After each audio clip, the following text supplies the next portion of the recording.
Alright, next we got ender chests. So this is the this is a pretty big invention we got going on here. Oh. Little chicken there. Alright, so first thing, ender chests can't be destroyed by TNT. So let's just test this out.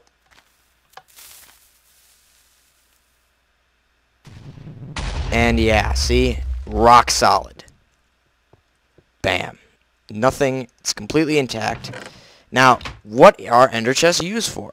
Well, I will tell you that. First, I'll show you how to make it, though. You need 8 obsidian and 1 eye of ender. And these are obviously extremely expensive to make.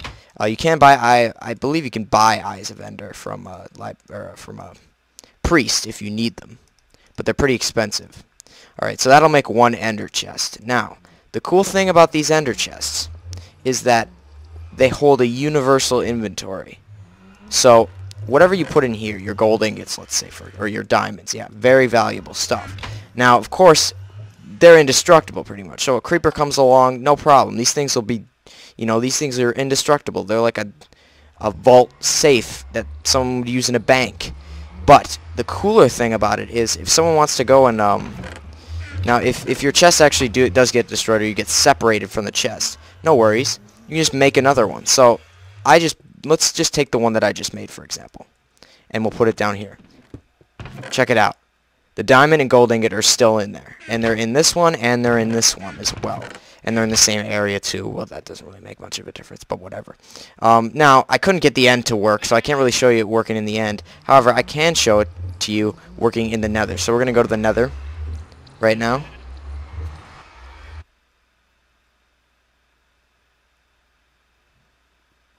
Alright, and we spawned a pretty good area. Alright, so let's show you. Yep, it's working in the nether too. So that's just one thing that you should be aware of, is that it is interdimensional, and that's actually the good use of it. So if you do end up getting lost in the nether, or you do end up, getting lost in the nether or something, bring one of these chests along so that if you do get lost and you aren't able to come back, you can just kill yourself and you'll spawn back in your bed. And then you can just make another one of these ender chests to get your stuff back. Or if you've already made your ender chest to begin with, then you won't really have a problem then. So just make like 2 of those and you'll be set. Now they do work in the end. I didn't get the end portal to work, but they do. Trust me. Alright, so next we got tripwire here. And that's a little segue into temples, which is our next and our final actual section. So tripwires are new to 1.3.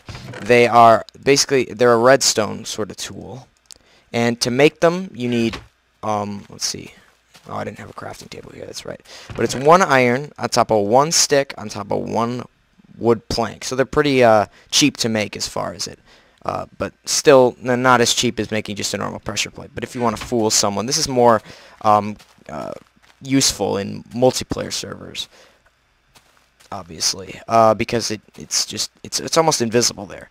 So basically what happens is these tripwires are laid down. You can lay them down by placing string. It's just normal string you can place on the ground, and they act like a pressure plate. But they won't cast a charge unless they're on a tripwire hook.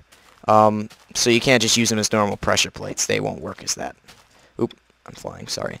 Alright, and so here's a little thing to demonstrate. Now, the max, I'm sure you guys are wondering that. The max is actually 40 blocks, so you can't go more than 40 blocks with the string between the 2 trip wires, or else it'll not work, because, I mean, that's just a ridiculous amount of size to begin with.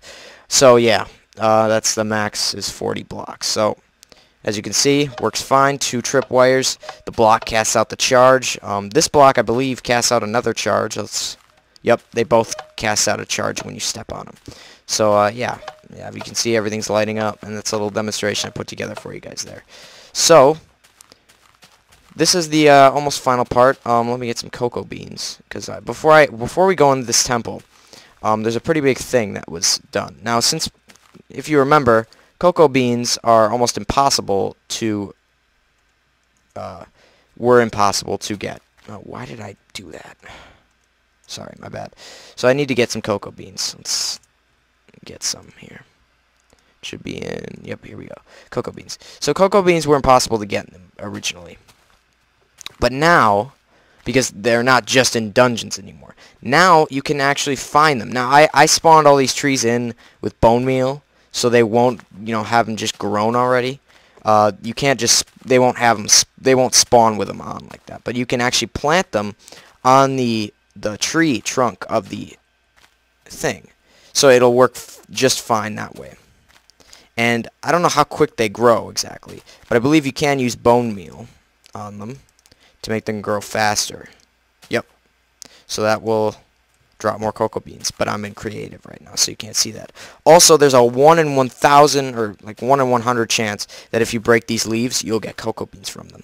So if you do spawn these trees in manual, there is still a chance you'll get cocoa beans, but they're very, very small again. So you might be better off just planting them, finding a jungle, because you have to find them to get the saplings anyways. So now we're on to temples, and this is a desert temple, and these normally spawn in the desert naturally. And a similar look to this without the huge gigantic staircase. I went in another world, since this is a super flat world, as you can obviously see, and I just copied it with MC Edit and put it in here. That's the only reason why this is here, but they naturally spawn in the desert, I can assure you of that. And so yeah, we're gonna go ahead and venture into this place. Now, there's a lot of cool stuff in here. Number one, there's this carved sandstone, which is kind of decorative. I kind of like it. It's kind of like the mossy cobblestone. I just want to grab it whenever I find one of these. And there's actual wool here too, which is kind of, I guess, kind of valuable if you want to make a bed or something and you can't find any sheep. But yeah, so it's a long fall here. So you don't want to fall down this gigantic corridor onto that pressure plate down there. And I will tell you why. And it won't work if you, obviously it's a stone one, so if you land on it, there's a bunch of TNT at the bottom, and I'm going to show you in a second.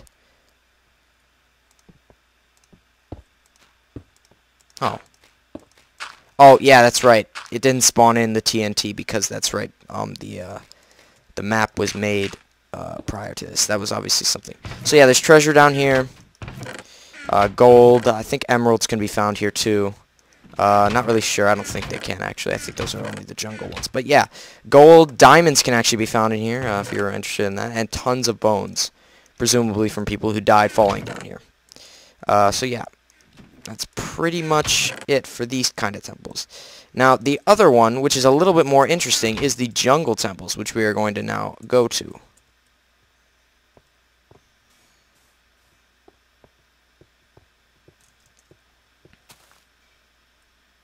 Do do do do do. Wow, this is a really powerful axe. I kill people in like 2 hits. I wonder if it's because I'm in creative mode. I kill everyone in 2 hits, like I have a diamond sword. Oh well. Alright, so this is a jungle temple. Normally, obviously, spawning in a jungle, but we covered that before. Alright, so now, right now, we are in the jungle temple. There's nothing up here. Don't go bother looking up here. There's nothing in this little top area. It's just decorative. So now, the real place to go is down here. Now, there's 2 chests in the jungle temple. There's one puzzle. Now, I'm not going to spoil it for you. You guys are going to figure it out on your own because I don't really want to spoil how to solve it. Of course, you can obviously just break the block above it, which I'm going to show you, to obviously access this hatch, or you could just break the levers down. I'm not really sure why they had this, just for, decoration's sake, kind of RPing the whole game. But yeah, the main thing here is this. They have tripwires here, obviously. That's how tripwires got introduced. And you'll get shot by this little thing that's hiding behind leaves. Very conveniently placed there. And then there's another one here, so you got to be careful. We'll obviously shoot you right away.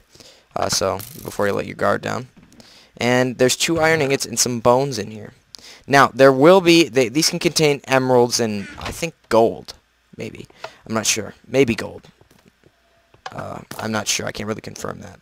But yeah, anyways, so these are the other chests that are accessed by these panels. And yeah, emeralds are found down here along with iron and some flesh, apparently. So yeah, that's pretty much all of that stuff that was released in this past sort of update. So a lot of stuff to take in, and I think this is a really, really good update. It didn't really do too many things drastic to the game, but it really helps a lot. Ender chests are going to be exclusively helpful in the Nether because I always get lost there. The books, again, it's decorative. XP mining is going to help me with enchanting. So yeah, Minecraft update 1.3 launches August 1st, so I'll be sure to pick it up. One important thing that I did not cover,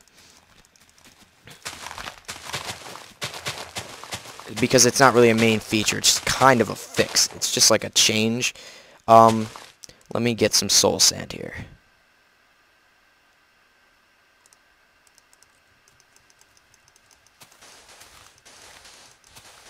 And let me get some nether wart. Here we go. Alright, so nether wart. Before, it couldn't be planted in the overworld. It wouldn't grow. Now, I can assure you, nether wart does in fact grow in the overworld. Now, and I believe it grows in the end as well. I'm not sure. I can't really confirm that. So if anybody can confirm that, please put it in the description below. Or in the comments below, sorry. Anyways, so now this is the main thing.